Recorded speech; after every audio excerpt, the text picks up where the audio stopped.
ಬಸವಣ್ಣನವರನ್ನು ಈ ನಾಡಿನ ಸಾಂಸ್ಕೃತಿಕ ಮುಖ್ಯಮಂತ್ರಿ ಅಂತ ಘೋಷಿಸಿದಿರಿ.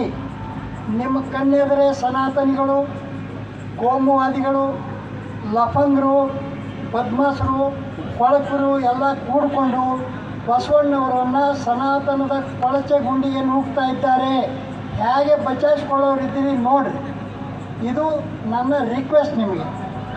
ಎರಡನೇದಾಗಿ, ಈ ಶಾಪೂರ್ ಪಟ್ಟಣದಲ್ಲಿ ಇಡೀ ಪಟ್ಟಣವನ್ನು, ಇಡೀ ತಾಲೂಕವನ್ನು ಕಾನ್ಶನ್ಸಿಯನ್ನು ಕೋಮುವಾದೀಕರಣ ಮಾಡಲಿಕ್ಕೆ, ಕಮ್ಯುನಲೈಸ್ ಮಾಡಲಿಕ್ಕೆ ಪ್ರಯತ್ನ ಮಾಡ್ತಾ ಇದ್ದಾರೆ. ಇಲ್ಲಿಯ ಉಸ್ತುವಾರಿ ಸಚಿವರು ಆಗಿರುವ, ನನ್ನ ಅತ್ಯಂತ ನೆಚ್ಚಿನ ಗೆಳೆಯರು, ಹಳೆಯ ವಿದ್ಯಾರ್ಥಿಗಳು ಆಗಿರುವ ಸನ್ಮಾನ್ಯ ಶ್ರೀ ಶರಣಬಸವಪ್ಪ ದರ್ಶನಾಪುರ ಅವರೇ, ನಿಮ್ಮ ಕಾಲು ಕೆಳಗೆ ನೀರು ಬಿಡ್ತಕ್ಕಂಥ ಕಾರ್ಯಕ್ರಮ ನಡೀತಾ ಇದೆ ಇಲ್ಲಿ.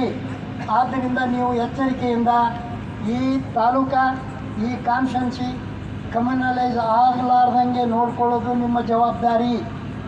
ಮೂರನೇದಾಗಿ, ಮಿಸ್ಟರ್ ಕನ್ನೇರಿ ಸ್ವಾಮಿ, ನೀನು ಒಬ್ಬ ಬುದ್ಧಿಗೇಡಿ. ನಿನಗೇನು ಅರ್ಥ ಆಗೋಲ್ಲ. ನಿನಗೆ ಬಸವಾದಿ ಶರಣರು ಗೊತ್ತಿಲ್ಲ, ಹಿಂದೂನೂ ಗೊತ್ತಿಲ್ಲ. ನೀನು ನನ್ನ ಮನೆಗೆ ಬಂದರೆ ಒಂದು ತಿಂಗಳು ನಿನಗೆ ಅನ್ನ ಹಾಕಿ ನನ್ನ ಮನೆಯೊಳಗೆ ಇಟ್ಕೊಂಡು ಬಸವಾದಿ ಶರಣರ ವಚನ ಧರ್ಮ ಅಂದ್ರೇನು, ವಚನ ದರ್ಶನ ಅಂದ್ರೇನು ಒಂದು ತಿಂಗಳ ಪಾಠ ಹೇಳ್ತೀನಿ. ಆನಂತರ ನಿನಗೆ ಮನ್ಮನಿನ ತನಕ ನೀನು ಏನೋ ಕೃಷಿ ಅಂತ ಅಡ್ಡಾಡ್ತಾ ಇದ್ದಿ ಅಂತ ಕೇಳಿದ್ದೀನಿ. ಹಾಗೆ ಬಂದರೆ ಇನ್ನೊಂದು ತಿಂಗಳು ನನ್ನ ಮನೆಯೊಳಗೆ ಉಳಿದ್ರೆ ಹಿಸ್ಟ್ರಿ ಆಫ್ ಇಂಡಿಯನ್ ಅಗ್ರಿಕಲ್ಚರ್ ನಿನಗೆ ಒಂದು ತಿಂಗಳ ತನಕ ಪಾಠ ಹೇಳಿ ಕಳಿಸ್ತೀನಿ.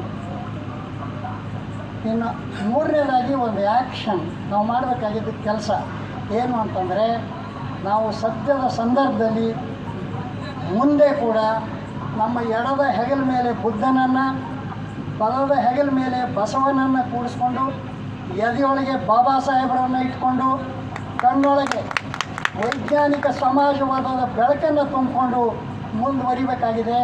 ಆ ದಾರಿಯಲ್ಲಿ ಇವತ್ತಿನ ಈ ಸಮಾವೇಶ, ಈ ಪೂಜ್ಯರ ಸಾನ್ನಿಧ್ಯ ಅತ್ಯಂತ ಉಪಯುಕ್ತವಾಗಿ ಪರಿಣಮಿಸಲಿದೆ ಅನ್ನೋ ವಿಶ್ವಾಸ ನನಗಿದೆ. ಈ ಕಾರ್ಯಕ್ರಮ ಸಾಂಗೊಳ್ಳಿಕ್ಕೆ ಹೆಲ್ಪ್ ಮಾಡಿದಂಥ ಎಲ್ರಿಗೂ ನಾನು ಈ ಕಾರ್ಯಕ್ರಮದ ಅಧ್ಯಕ್ಷತೆ ವಹಿಸಿದಂಥ ವ್ಯಕ್ತಿಯಾಗಿ ಧನ್ಯವಾದಗಳನ್ನು ಹೇಳ್ತಾ ಇದ್ದೀನಿ. ನಮಸ್ತೆ.